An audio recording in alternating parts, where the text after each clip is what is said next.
Hi everyone, it's Sean Murphy and welcome back to my channel. We're back and it's time for In the Frame.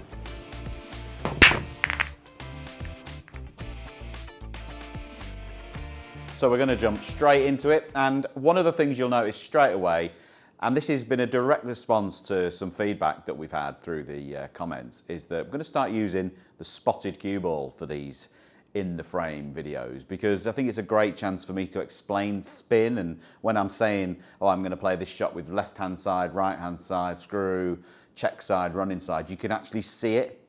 So these are exactly the same as the normal cue balls, they've just got red dots on, but it's a great visual for you guys to be able to see what is actually happening to the cue ball as I try, and try is the key word here, to maneuver it around the table. So let's jump into it, let's get on with it. It's my break, playing against myself as usual, and I'm going to walk you through every shot, what I would do and why. So let's go. Break off, end red as usual, bags of left hand side. You can actually see the cue ball spinning. It's not going to make it to where I wanted it, which was here. But you know, I say it's not great.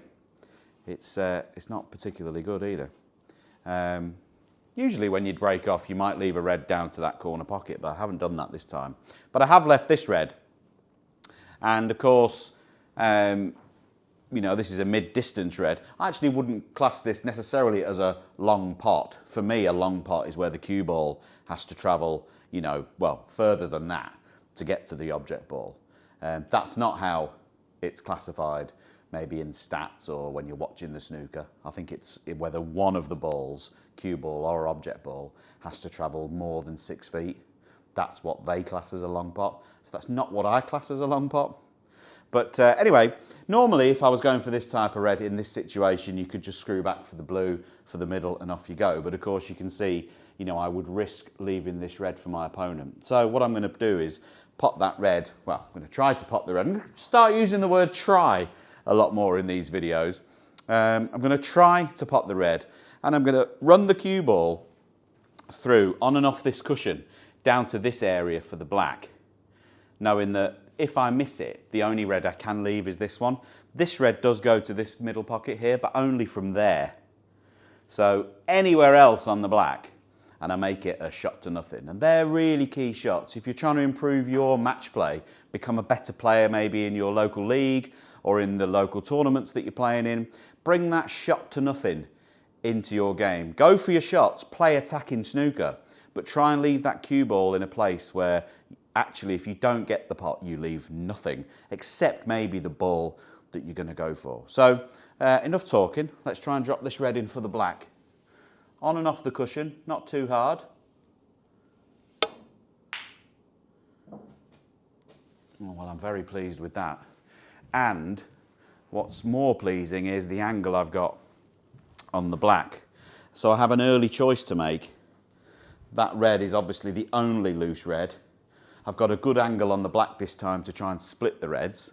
So it's just up to me now. Do I want to play for the loose red, which is guaranteed, or take a risk and try to split the reds?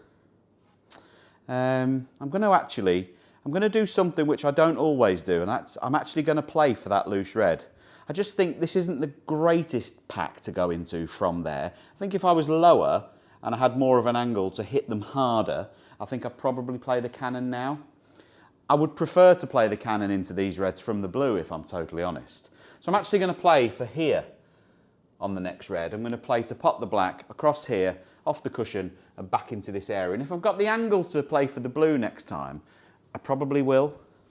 Just don't like this position. I can split them from here, but it's not easy. So no side spin, just top spin, back for the red. It just needs to pull up a bit, or we're on nothing. I think I'm still okay. Yeah, so I've got the angle this time I can screw back for the blue, but the angle I've got is coming quite close to the blue. So that makes the area of, you know, availability for the blue quite small. If I was coming back this way, then I've got a much bigger area to play into. The fact that the angle is coming closer to the blue, I've actually only got this type of margin of error. So choices now, and these are the choices that make the difference, aren't they, between a frame winning break and not. I am going to play for the blue. I can play for the black, but I'm not going to. So screw back for the blue, and as I see there, that's pretty good. I'm happy with that.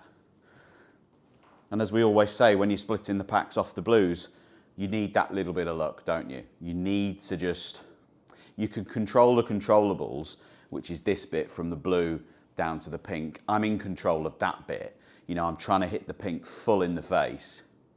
I'm not really in control with where the reds are going to finish. Don't really know. Like, I am very, very concerned about this red. See the fourth red from the pink? 1, 2, 3, 4, this ball. I think if I hit the pink full on the face, this will start that chain reaction down to that fourth red, and the red next to it at the back, the red that's closest to the black, I'm concerned that that end red there is going to flick off that red and go in that pocket. I'm just putting that out there as a warning because I'm looking at that. That's the type of thing, I can see that happening. I hope it doesn't happen. But there is a bit of hope involved, there is a bit of luck involved. I'm in control as the player, I'm in control with the pot, and I'm in control of the cannon to the pink. I'm not in control of anything else. So let's see if we can do it. Pot the blue to the middle, cannon into the pink, full in the face, and open those reds far and wide. Keep your eye on the red. Hope it doesn't go in the corner pocket.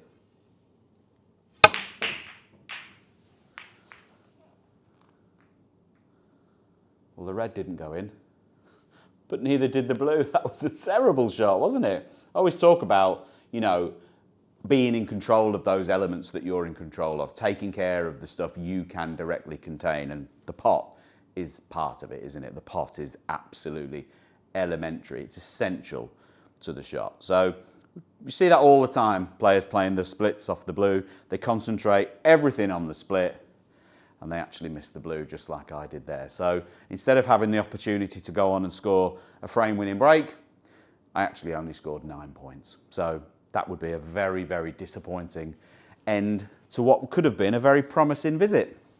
Now, where does that put me? Well, this red, remarkably, goes through the gap of the reds and the pink into the middle pocket. So I'm going to play that. I'm going to try and go up the table for a baulk colour. Don't really know which one I'm going to finish on. Just try and pot the red. Oh, it just wriggled in. And now I'm going to come round and have a look at what's available to this left-hand corner. And of course, if this were a real frame, then I come in as the non-striker, sat down before. My opponent has just done all the hard work, haven't they? You know, the split on the blue goes wrong, you miss the blue, you spread the reds open, and your opponent steps in and says, thanks very much, I'll take these from here. So I've got these 3 reds here that all go to the corner, that red goes to the middle, this red goes to that corner, the black's in play, the pink's in play. Really, depending on your standard, of course, but if you're if you're the standard of player that can win a frame in one visit with 60, 70, 80 breaks, really, you should make enough here to, you know, certainly put the frame to bed. Let's see if I can do that. Of course, I thought that last time I was at the table and I didn't manage it. So I'm going to try and pot the brown off the cushion, just a fraction of left-hand side, just to bring the cue ball down here towards these reds. I don't really need the side, if I'm telling the truth. My personal preference is to play shots, angled shots with a little bit of help inside, a bit of run inside, usually. So brown to corner, on and off for a choice of reds. I'm not really playing for anything specific, just down there somewhere. Don't mind which red I play on, to be honest. That's fine. Now, I'm just wondering. I'm actually thinking of playing the middle red of those 3, and I'm wondering if just holding the cue ball where that red is, and will I be able to then pop the black and go on and off the cushion for the next red. That's what I'm going to try. get the black back on its spot. Little stop shot with the rest, backspin, hold the cue ball where the red is. That was nice. And now I think I can pop this black, get the extension on the cue. I think I can pop the black, plain ball, no spin, and just glide past this red into the cushion, miss the blue, and back out here for this red next to the black once it's respotted. That's the aim anyway. The risk here is just colliding with the red on the way past. I don't think it's going to happen. But let's see. Just got to judge this one. Nice and easy. Yeah, you can see the cue ball got very close to the red, but thankfully missed it. And now, you know, 5 minutes ago, I was sat in the chair, worried that my opponent was going to win the frame at one visit. Now you're absolutely plumb. So that's 13. And we're in good position now. Happy to leave the cue ball straight on the black this time. So that's a little soft stun shot just below the centre. Keep the cue ball on the black. And from there I can screw back for the red closest to the cue ball. That's 14. Again, perfectly on the black here, straight. A deep screw on and off the cushion for the red closest to my hand. You could actually see the spin on the cue ball there as it hit the black. You could see the cue ball spinning. And that's the great thing about these spotted cue balls, isn't it? They really enable coaches, teachers to demonstrate that spin as it's being applied to that cue ball. Lovely little soft stun shot here, soft screw, sorry. Little screw shot on the red, just to hold that cue ball for the black.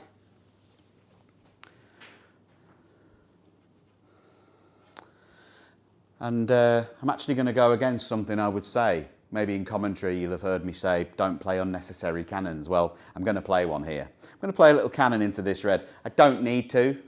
I could just play the stun shot up here for this red to the middle. That can't really go wrong. But you know, the little cannon can't really go wrong either. Look at the situation. If I cannon that red and leave the cue ball there, I'm perfectly on this red. If I play the cannon and I miss the cannon, I'm perfectly on this red. If I totally butcher it and hit the cue ball too hard, I'm on this red. If I somehow screw through the gap, I'm on all three of these reds. So you start weighing up the options. Yes, you don't really want to play cannons if you don't have to, but this is one of those situations that can't really go wrong, he says. Well, there you can see I got that shot totally wrong. You know, I said from the outset I was trying to hit that red. I didn't hit it. But, as I said to you, I was always going to be on a red. That couldn't go wrong. So, red for the black. Just drop it in nice and easy.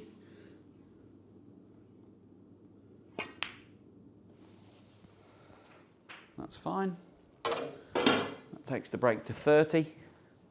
Things are looking good here. Would have liked a little bit more angle on the black. I'm going to have a quick look at the pink. I could play the pink, but I'm not going to. I'm going to pop the black, stun it round off two cushions, back here for a choice of these reds. If I go too far, I've got this one. A little bit of left-hand side. This might be too quick. You might not be able to see the spin, but you'll certainly see the spin on the ball as it revolves around the table. Nice stun shot. The only danger here is colliding with the blue. Don't want to do that. There you see the spin on the ball, and out it comes for a choice of reds. And I'm on the red nearest, which is perfect. That takes the break to 37.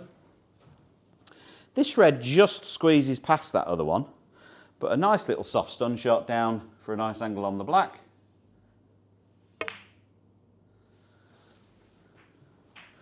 That's 38. Now I would have liked to have gone a little bit further. This time when I play the screw shot, I'm just off straight the wrong side. So the cue ball, instead of coming back to here, is actually going to come back to here.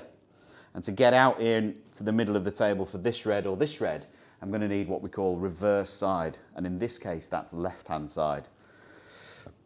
So that means I've got to also, on this shot, I've got to alter my aiming point on the black.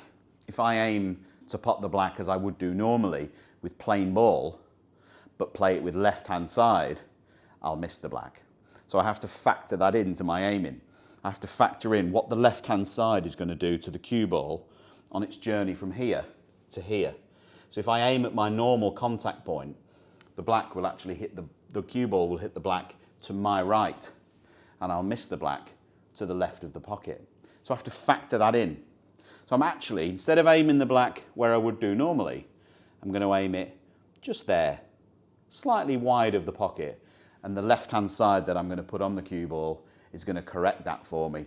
And by the time the cue ball hits the black, the spin will have affected it, and it will go exactly where I want it to go. And I'm playing to screw off the cushion. Watch the left-hand side take effect. Out here, if I'm too hard, I've got this red to the middle pocket. This one requires good cueing, lots of left-hand side, stay down.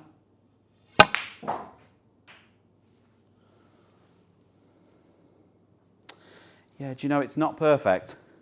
It's okay. That could have been better. That takes the break to 45. This red's a little bit more difficult than it should have been. The blue has obviously been there ever since the miss earlier in the frame. But I'm just going to play a little stun shot up for the baulk colour.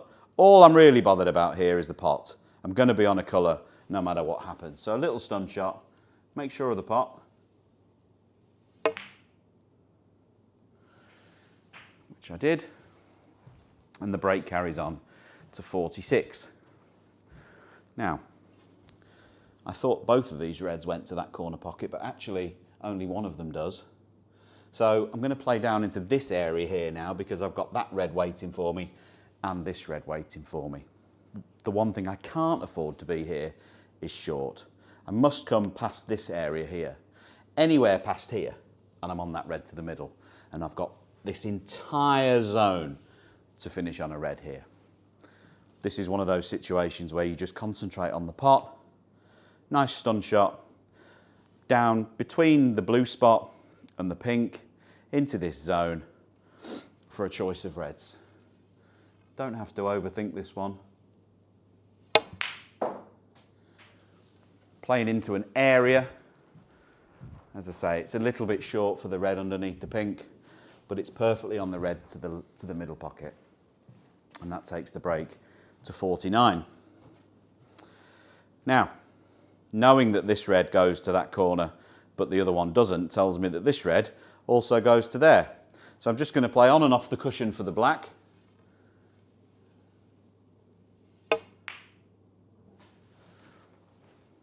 Got a lovely angle on the black this time to stun up for the red that's closest to the black. Nice little stun shot, softly played.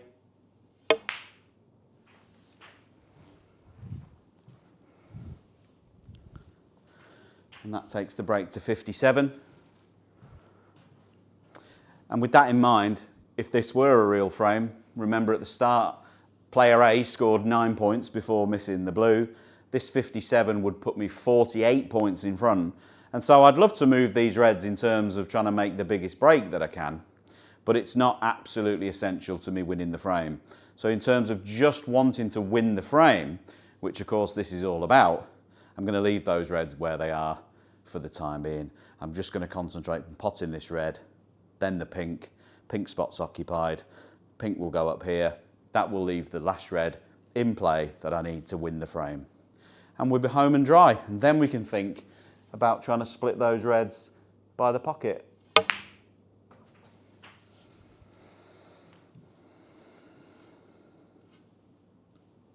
So that's 58. Little stun shot just past the face of the red. For the red into the other corner. That cue ball has just stayed a bit high on this next red. It's going to be a bit of a stretch, this one. That takes the break to 64. Which puts me 55 points ahead. So this is frame ball. So as long as I pot this, you know, I'm pretty safe. I'm just going to have a look at where I want to leave the cue ball for the next colour to try and break these reds open. Although I'm looking at these reds here down the side, they're very close to a plant. So that tells me a little cannon on there might send the red that's closest to that pocket a little bit nearer to the pocket. Now, got to work out which colour gives me the best chance of splitting those reds. Because the black's the nearest, you might think, well, the black's the obvious ball, but actually it's not in this case. I think the pink's the easier ball, or maybe even a baulk colour, as mad as that sounds. The angle you'd need to get on the black would probably be somewhere around there, and you've got about the space of my hand to leave the cue ball in so that you can get into those reds. Whereas if you play up for the pink, I've got anywhere from here, anywhere in this area, and I can still pop the pink and get the cannon to those reds. And of course, once you start coming up here, anywhere up here as well, I can play off any of these baulk colours and still get there. So that tells me that the shot is to pop the red with topspin off the 2 cushions, and literally anywhere past this line, the straight line between the pink and the middle pocket, anywhere past there, and I'll have an angle on a colour to play the split. Just a bit of a stretch, this one. Now, what's the pace like? I said anywhere top side. Didn't get top side, did I?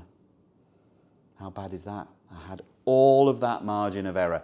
Anywhere past here, anywhere to there, would have left me with the angle on one of these colours. Didn't have to be specific. Anywhere would have left me the angle to try and get into those reds. The pot on the red takes the break to 65, minus the 9 from player A at the start of the frame. That would leave me 56 ahead at this stage. So there would be 2 snookers required from my opponent. So I can have a bit of freedom here, and I can try and play a colour to break into those reds. I obviously can't do it from the pink because I'm straight. I can't do it from the yellow because that's straight as well. I can maybe try and split them off the brown. Or I can come back round and have a look at this plant that I was interested in a few minutes ago. Are they makeable? Yeah, do you know, I think they are. So what I'm actually going to do here, and this is more of a tactical shot, in a frame situation, I would take the pink for the points. Take the pink. That puts you further ahead. That guarantees you that your opponent will stay in their chair should this next shot go wrong, which it probably will. That takes the break to, I think, 70 or 71, but it puts the frame out of reach for my opponent regardless. These 2 reds here are set to hit that part of the pocket. So they're going to miss the pocket to my left. Ordinarily, you would aim the first red much thinner than that to correct the second red. But because they're so close together, you have to do the opposite, and it's called the squeeze.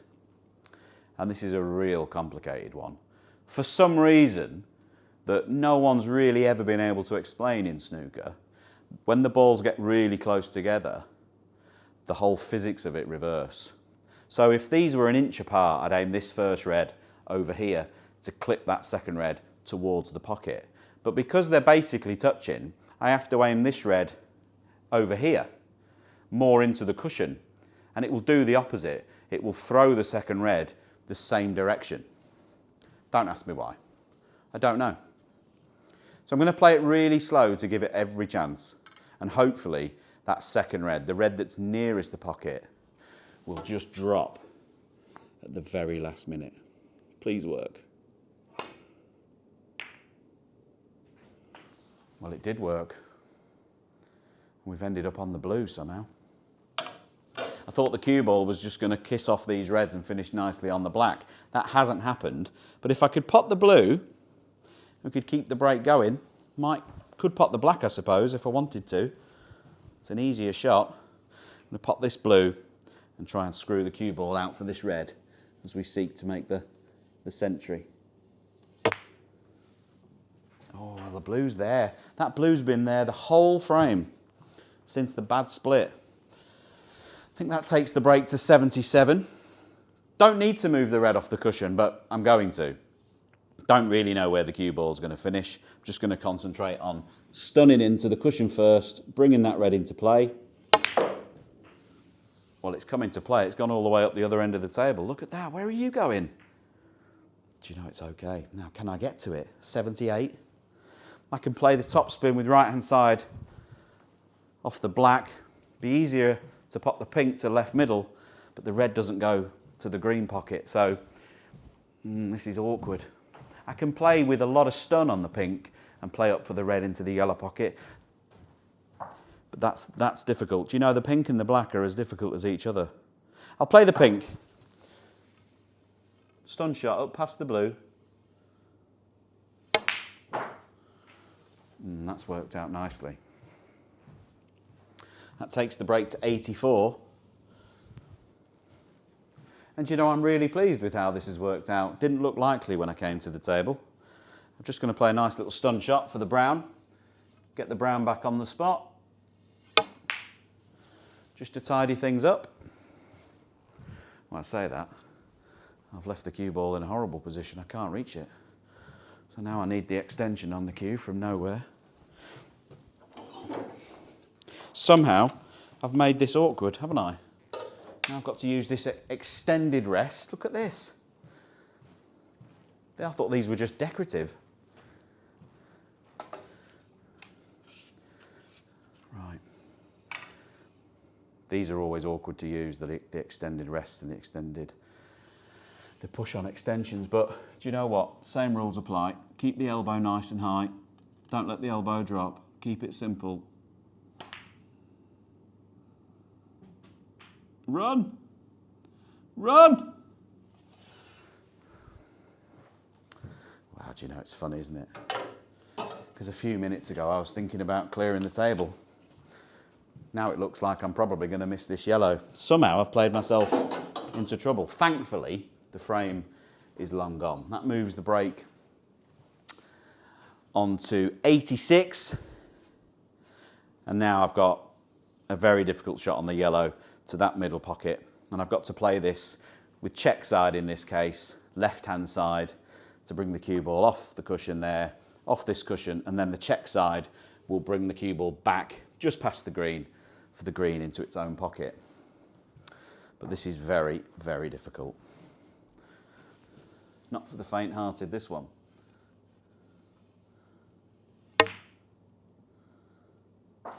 Oh, well, look how much check side I got. How's it finished there?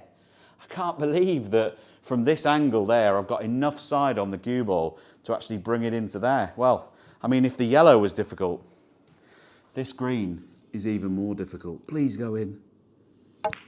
Please go in. Please go in.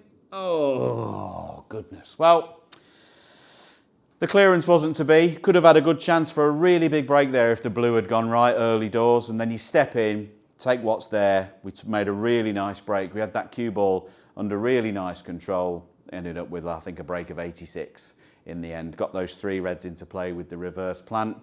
But guys, I'm pleased with how that frame went. They don't always go perfectly. It's not going to be centuries every week, but I hope you enjoyed how I was able to kind of try to explain to you how these shots work, why they work, how to keep the cue ball in close control.